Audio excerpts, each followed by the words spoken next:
Good morning, students.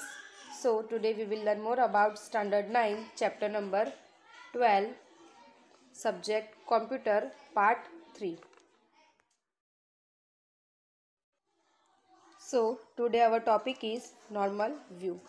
While creating, formatting and designing slides, Normal View is used. The same view is used to add text, graphics and animation effects. As mentioned in the slide pane, by clicking thumbnail of a slide, we can lay the slide in the workspace area of the normal view. See figure 12.9. So, we can use normal view and normal view है उसका use हम slide को बनाने उसे create करने के लिए formatting और स्लाइड को डिज़ाइन करने के लिए हम ये व्यू का यूज़ करते हैं और ये व्यू का यूज़ टेक्स्ट ग्राफिक्स और एनिमेशन इफ़ेक्ट को ऐड करने के लिए होता है। स्लाइड पैन में चर्चा की उसके अनुसार स्लाइड के थंबनेल पर क्लिक करने से हम नॉर्मल व्यू के वर्कस्पेस क्षेत्र है जो एरिया है उसमें स्लाइड को ले कर सकते हैं। Next is outline view. In outline view, all the slides of the presentation are shown in the sequence of their number. The content of a slide includes only topics, titles, bullets, lists, and numbered list in outline format that is left justify text. Drawing object as well as the text within these objects are not shown. Slide names are also not included. See figure 12.10. So this is figure 12.10 and you can see outline view. So outline view है उसमें presentation के जो slides है उनके जो sequence है तो वो sequence के अनुसार उसे present किया जाता है और slide के content में outline format के topics, titles, bulleted list और number lists का समावेश होता है मीन्स उसे इंक्लूड किया जाता है और जो लेफ्ट जस्टिफाइड टेक्स्ट है इन ऑब्जेक्ट को ड्राइंग ऑब्जेक्ट के साथ साथ टेक्स्ट नहीं दर्शाए गए हैं तो स्लाइड नाम का भी समावेश यहाँ पर नहीं किया गया है और वो यहाँ पर आप फिगर 12.10 में देख सकते हो और यहाँ पर ये जो फिगर 12.10 है उसमें आउटलाइन व्यू है उसका यूज़ यहाँ पर किया गया है। Outline view is used for quick modification of text in the slides including addition or deletion of text, moving and copying of text, changing the outline level for any of the paragraphs in a slide using the left and right arrow button. This view is used for comparing the slides with outline of a slide created in advance. Slide can also be created directly in the outline view. तो slide में text के click modification के लिए outline view का हम use करते हैं जिसमें टेक्स्ट के एडिशन और डिलीशन होते हैं।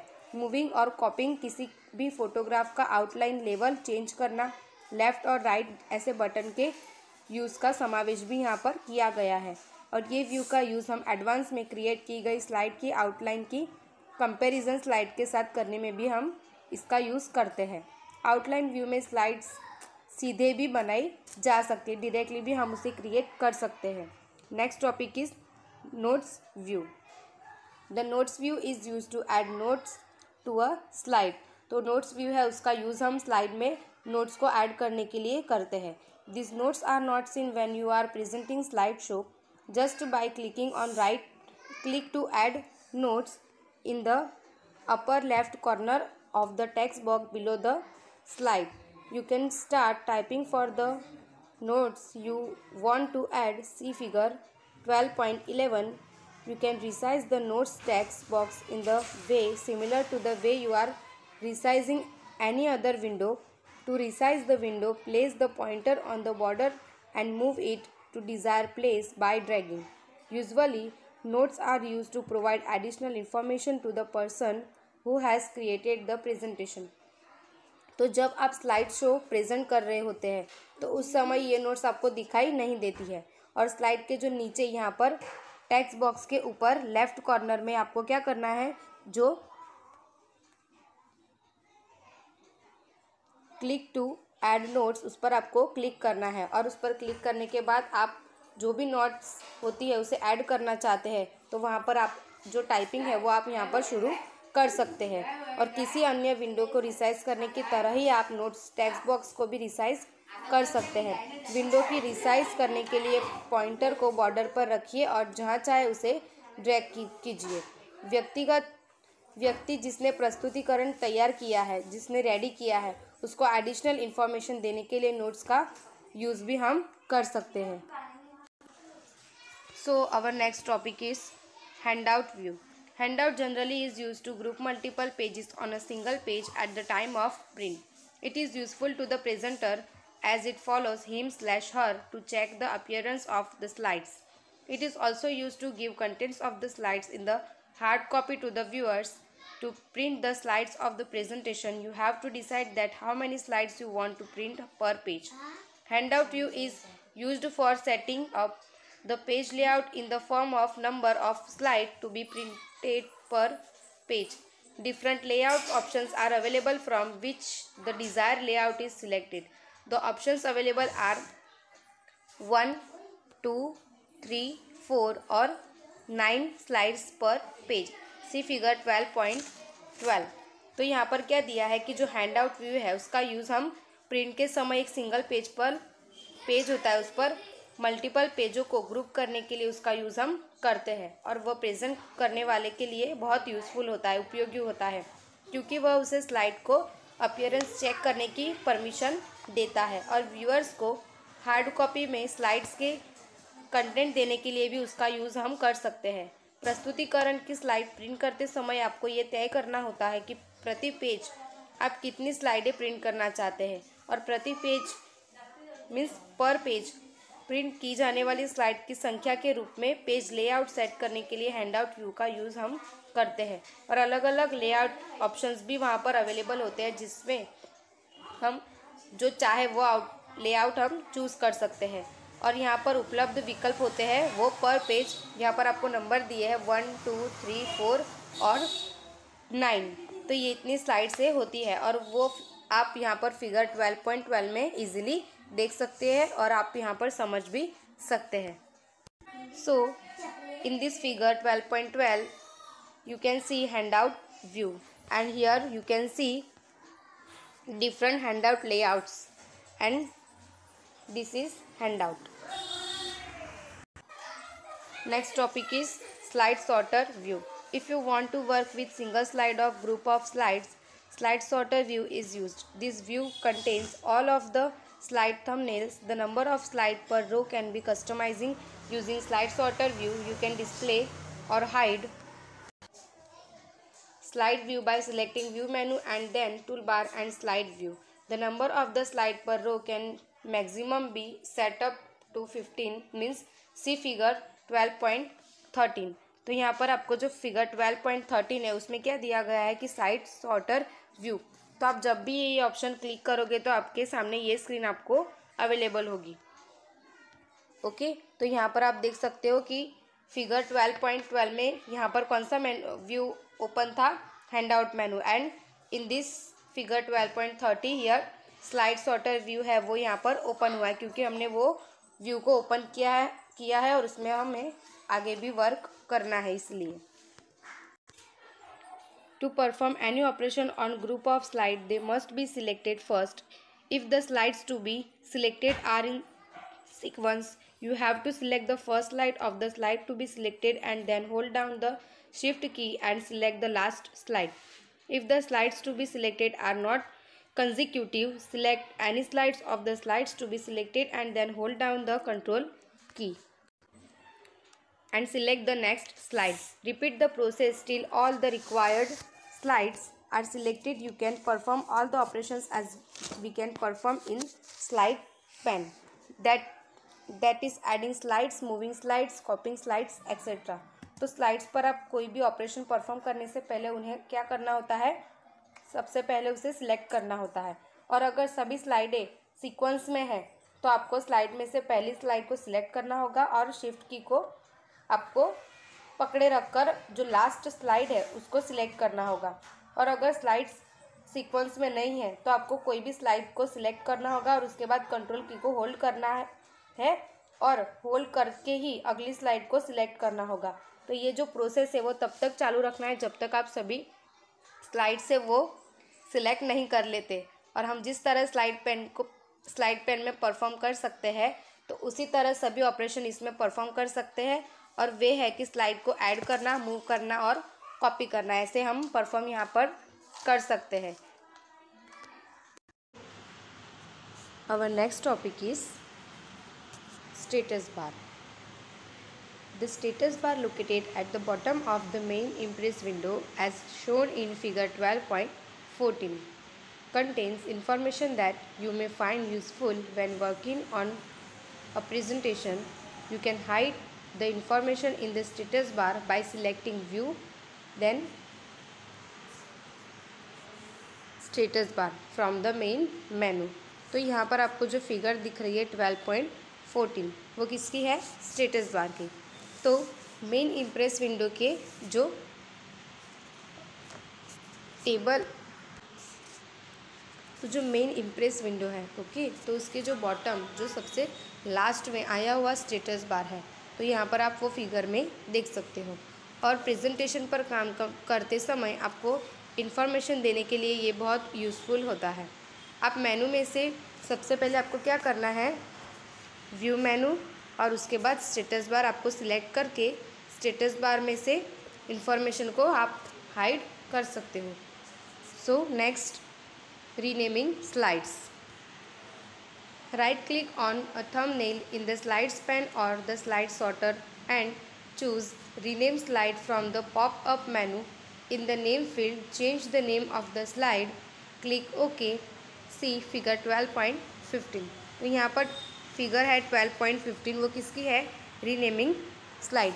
तो सबसे पहले आपको क्या करना है कि स्लाइड पेन या फिर स्लाइड सॉर्टर में थंबनेल पर आपको राइट क्लिक करना है, ओके, और उसके बाद पॉप अप मेनू में से आपको रीनेम स्लाइड को चूज़ करना है। तो आप रीनेम फाइल का ऑप्शन, जो रीनेम स्लाइड है उसका ऑप्शन आप यहाँ से चूज़ कर सकते हो। उसके बाद नेम फील्ड में स्लाइड का नाम आपको चेंज करना है और ओके पर क्लिक करना है। Next is formatting a presentation. When you create a new presentation, generally it contains one empty slide.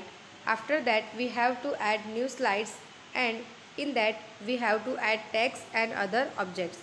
Now we will learn how to add new slides and the plan contents there in. तो जब आप नया presentation create करते हैं तो तब उसमें जो सामान्य क्या होता है, जनरली एक खाली स्लाइड वहाँ पर अवेलेबल होती है। तो उसके बाद हम नई स्लाइड्स उसमें ऐड करते हैं और उनमें टेक्स्ट और अन्य जो ऑब्जेक्ट्स होते हैं उसमें हम उसे ऐड करते हैं। तो अब हम वो कैसे क्रिएट करेंगे वो अब हम सीखेंगे। So our next topic is inserting slides. Slides can be inserted in many different ways. In that, first, go to Insert menu and select Slide. Then, alternatively select Slides.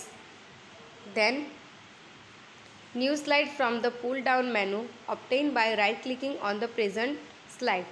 तो पुल मेनू में से आपको प्रेजेंट स्लाइड पर click करके जो slide है उसको choose करना है और उसके बाद न्यू स्लाइड जो ऑप्शन है उसको सिलेक्ट करना है, या फिर प्रेजेंटेशन में टूल बार में स्लाइड आइकॉन होता है, ओके, वो भी आप क्लिक कर सकते हो।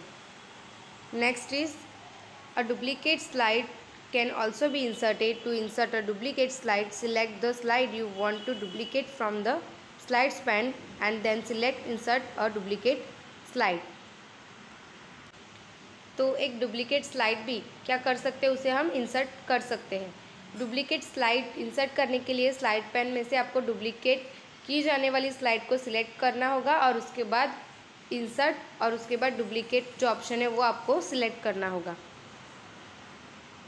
Next is selecting a moving a block of slides. One or more slides can be selected using one of following ways. In that, first, click on the first slide and while pressing Ctrl key, select the other desired slides. तो पहली slide पर आपको क्या करना है, click करना है और Ctrl की को प्रेस करते हुए जो आप डिज़ायर मतलब आपकी जो इच्छा है दूसरी स्लाइड को सिलेक्ट करने की, तो वो आपको सिलेक्ट करना है। Next is another way is using shift key. Click on the first slide and while pressing the shift key select the final slide of the block of slides. This selects all of the other slides between the first and last. तो दूसरा तरीका कौन सा है, shift की के use का है।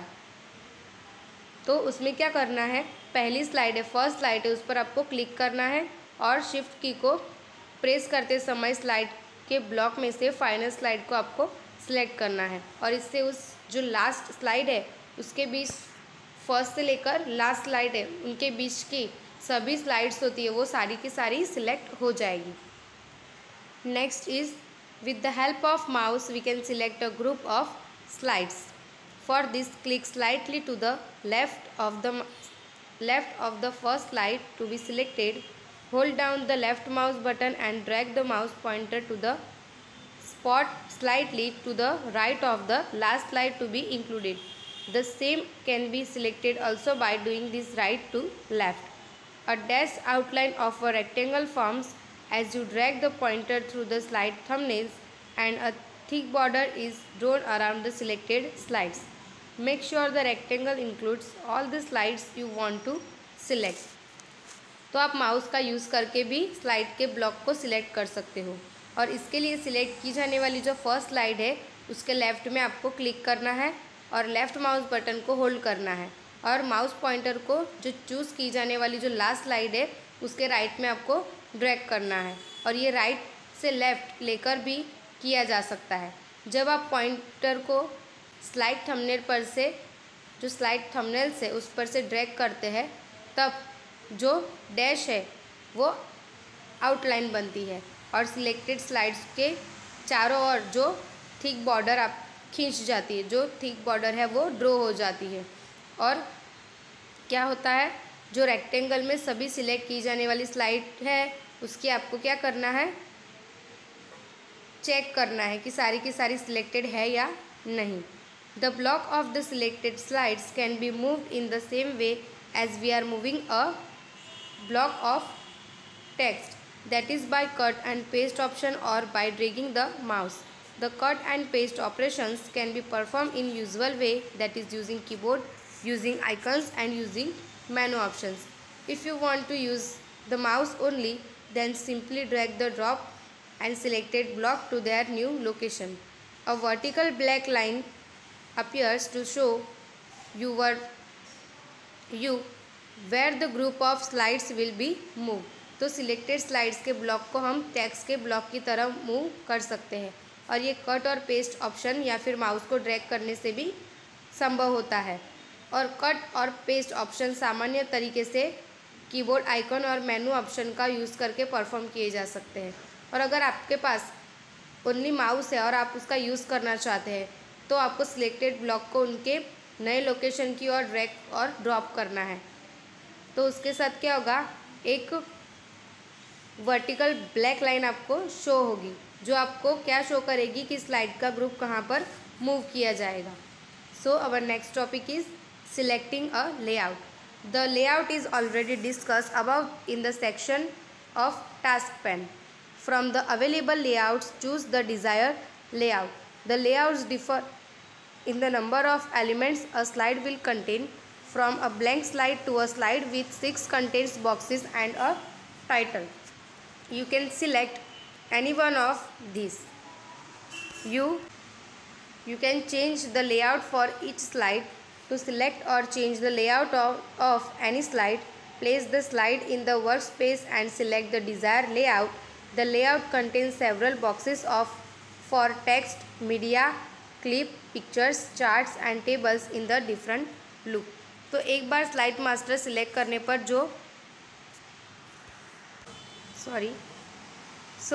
एक लेआउट को सिलेक्ट करना, तो इसमें क्या कर सकते हैं हम कि हम उसका डिस्कशन टास्क पैन में कर चुके हैं।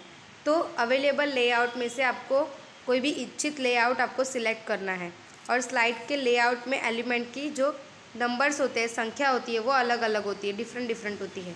तो एक ब्लैंक स्लाइड से 6 कंटेंट बॉक्स और एक टाइटल वाली स्लाइड तो आप इन दो में से किसी भी एक को चूज़ कर सकते हो और आप अलग अलग जो प्रत्येक स्लाइड है उनके लिए लेआउट भी चेंज कर सकते हो।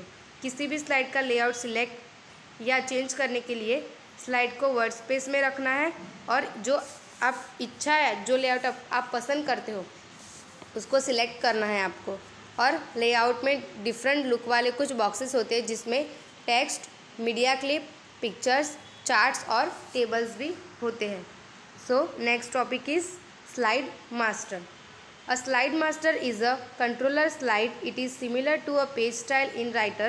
The basic formatting of all slides is controlled based on the specification given in the slide master. A presentation can have multiple slides master. There are 28 predefined slide master in Impress.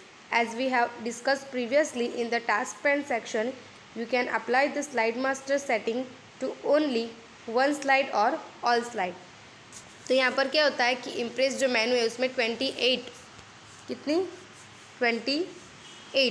Pre defined slide masters होते हैं। तो task pane में जो section है उसमें की गई चर्चा के अनुसार आप स्लाइड मास्टर सेटिंग को ओनली एक स्लाइड या फिर जो सारी स्लाइड्स है उन पर आप अप्लाई भी कर सकते हो। Through there are 28 predefined slide masters, you can create your own slide master. Creating slide master is very simple.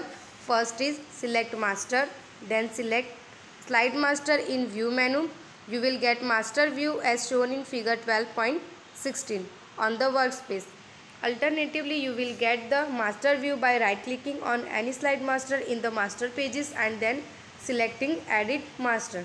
Start with any slide master and modify it as per your requirement.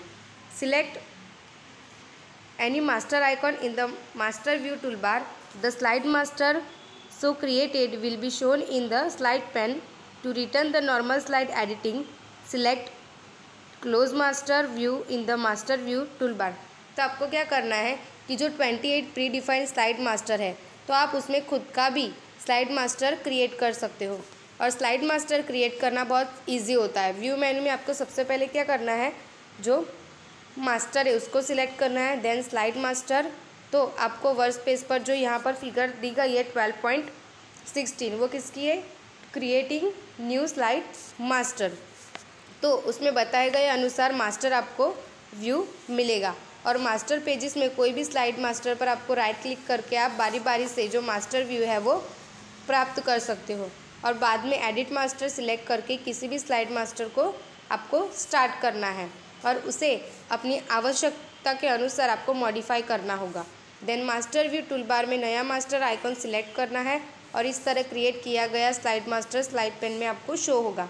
तो normal slide editing पर वापस आने के लिए master view toolbar में आपको close master view पर select भी करना होगा। तो यहाँ पर आप देख सकते हो कि ये जो सेकेंड जो ऑप्शन है वो किसका है, क्लोज मास्टर व्यू का है। तो इसको सिलेक्ट करके आप क्या कर सकते हो, नॉर्मल स्लाइड एडिटिंग पर वापस आ सकते हो। So next topic is modifying the slide elements. Once you select any slide master, the workspace contains all the content of the selected slide. Slide master. You can now modify the selected slide master as per your requirement. So, note that modification in the slide master can be done in normal view only. तो एक बार slide master select करने पर workspace में selected slide master के जो सभी content है वो आ जाते हैं और आप अपनी आवश्यकता के अनुसार सिलेक्टेड स्लाइड मास्टर को मॉडिफाई कर सकते हैं। और ये नोट करना होगा आपको कि नॉर्मल व्यू में ही आप स्लाइड मास्टर का मॉडिफिकेशन हो सकता है। So our new topic is adding pictures or object to the slide. To add a picture from the clip art available in layout, perform the steps mentioned.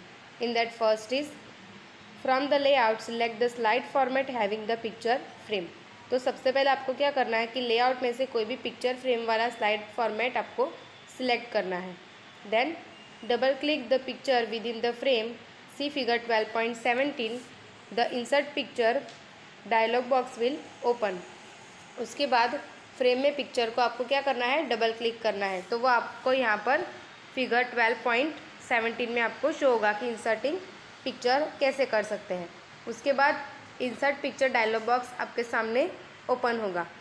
सबसे पहले यहाँ पर आपको क्या करना है कि पिक्चर फ्रेम है, यहाँ पर आपको डबल क्लिक करना है। ओके, और उसके बाद यहाँ पर से लेआउट आपको सिलेक्ट करने हैं। Then third is select the picture you want to insert. उसके बाद आपको जो पिक्चर अपनी स्लाइड में आप रखना चाहते हो उसे आपको सिलेक्ट करना है। Then click open, the picture will be inserted in the work space. And fifth is resize the picture if you want. और अगर आप चाहते हो कि उसको रिसाइज करना है, साइज़ में चेंजेस करने हैं, तो वो आप वहाँ से कर सकते हो। Next is to add pictures from the graphic files, perform the steps mention. First select insert, then picture, then from file. The picture insert picture dialog box open.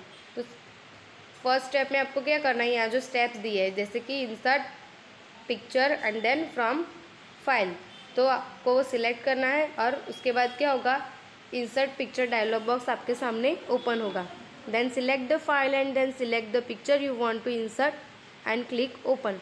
और फाइल और उसके बाद पिक्चर जो आप इंसर्ट करना चाहते हो उसे आपको सिलेक्ट करना है और ओपन का बटन क्लिक करना है। Then move the picture to the desire location. And fifth is resize the picture if necessary. अगर आपको ज़रूरी हो, आवश्यकता हो तो आपको क्या करना है, पिक्चर को रिसाइज भी आप कर सकते हो।